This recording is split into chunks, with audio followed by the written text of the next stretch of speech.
يا حبيبي Jangan lupa tonton, subscribe, like, and share. حبيبي سلام حبيبي سلام. Wa ma'dinul musafat, dan sembahyang itu merupakan tambangnya musafat.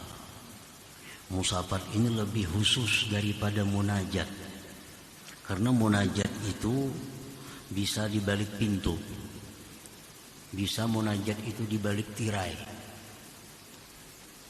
Misalnya kita ada kesimpulan mungkin dalam rumah ada, padahal pintu masih tertutup, tapi sudah munajat. Kalau musafat ini, nah ini hilangnya hijab, tidak ada lagi hijab pendinding antara kita dengan Allah pada waktu sembahyang itu.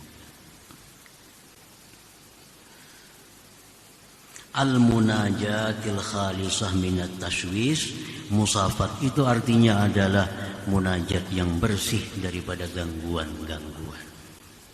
Wa fil hadis, innal 'abda idza qama ila shalah rafa'allahu al-hijab bainahu wa bainahu.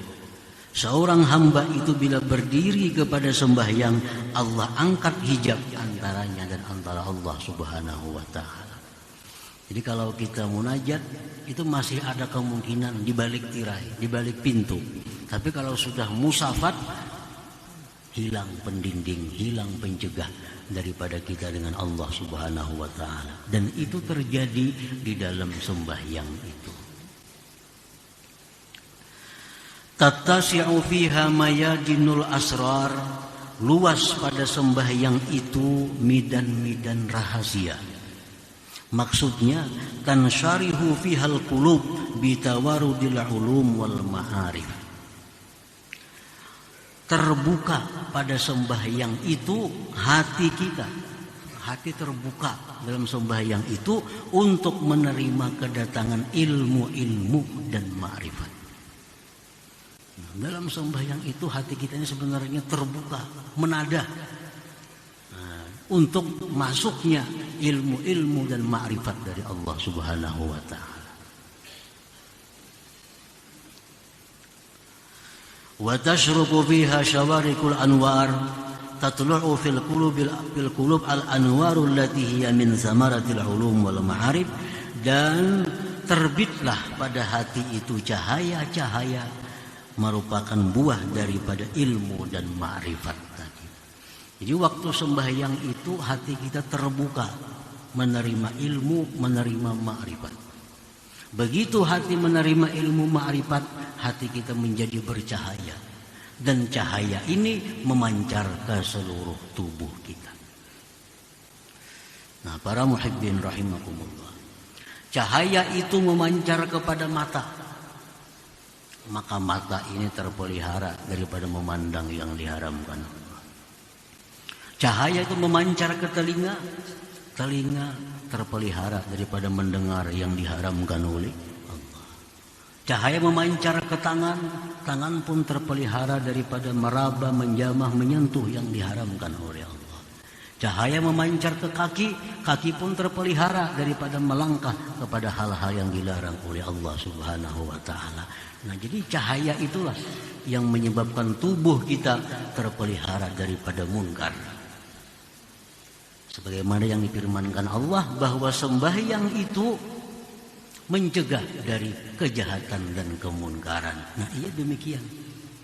Sembahyang itu mengakibatkan orang yang sembahyang tadi tertegah dari kemunkaran. Karena matanya sudah diberi cahaya ilmu ma'rifat, telinganya, tangannya, kakinya, mulutnya. Lalu terjaga. Karena ada cahaya ilmu dan ma'rifat yang memancar dari hatinya tadi. Nah, para muhibbin rahimakumullah, faidah-faidah sembahyang yang disebutkan tadi ini khusus diberikan Allah kepada orang yang benar-benar mendirikan salat itu. Orang yang hanya sekedar melaksanakan salat, tentu tidak akan dapat faidah-faidah seperti tadi. Orang salat sembahyangnya kada paham apa yang dibacanya, Kadang-kadang berapa rakaat jumlahnya kada ingat juga. Untung mah ikut imam. Jika sorangan tuh bisa kayak apakah sembahyangnya. Untung mah ikut imam. Untung mah ikut imam. Makanya itu bila imam ini salah, di belakang tuh lalu daur. Imam ini salah, misal imam mestinya tasahud awal. Imam berdiri di belakang tuh daur, karena kada ingat juga. Kada ingat juga.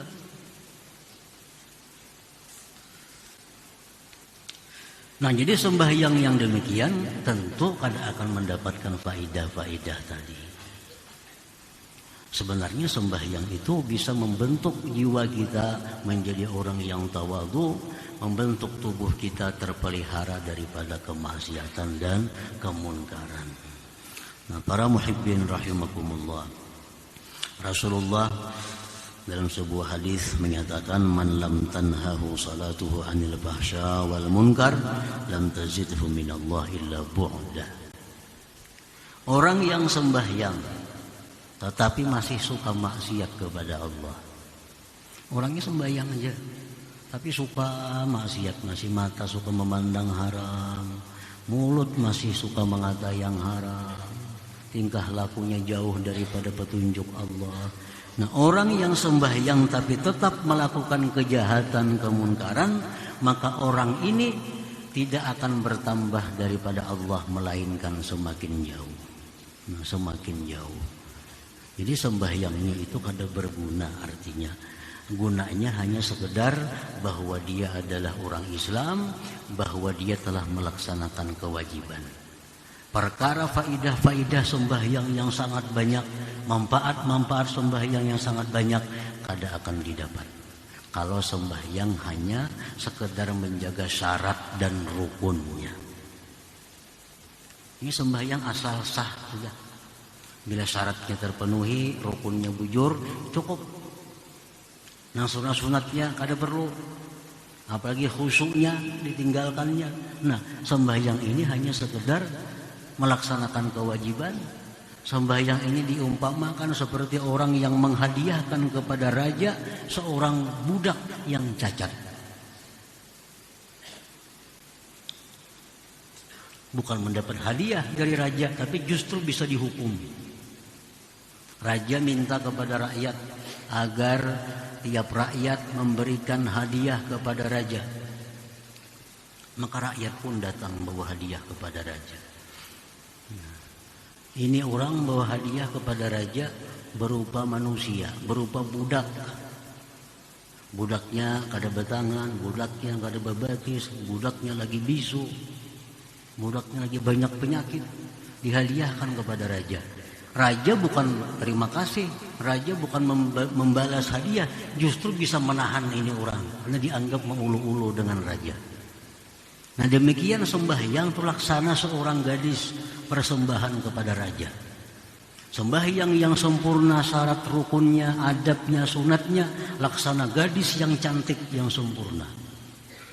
Nah, kalau kita mempersembahkan kepada raja seorang gadis yang cantik, yang sempurna, tentu raja akan memberikan balasan yang berlimpah ruah. Tentu raja memberikan ganjaran yang banyak. Nah, demikianlah sembahyang yang bagus, sembahyang yang khusyuk, yang sempurna, seperti persembahan seorang rakyat kepada raja, gadis yang cantik dan yang sempurna itu. Nah, sembahyang yang asal sah, sembahyang yang asal sah, ini laksana seorang rakyat yang memberikan kepada raja seorang budak yang putung tangannya, putung kakinya, buta matanya.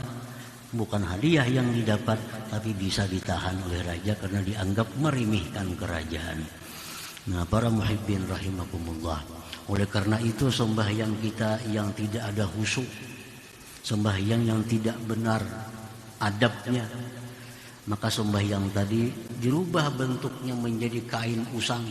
Kain yang usang, kemudian kain usang itu dipukulkan ke wajah orang yang sembahyang tadi. Sedangkan sembahyang yang baik, maka itu naik berupa cahaya kehadiran Allah Subhanahu wa ta'ala.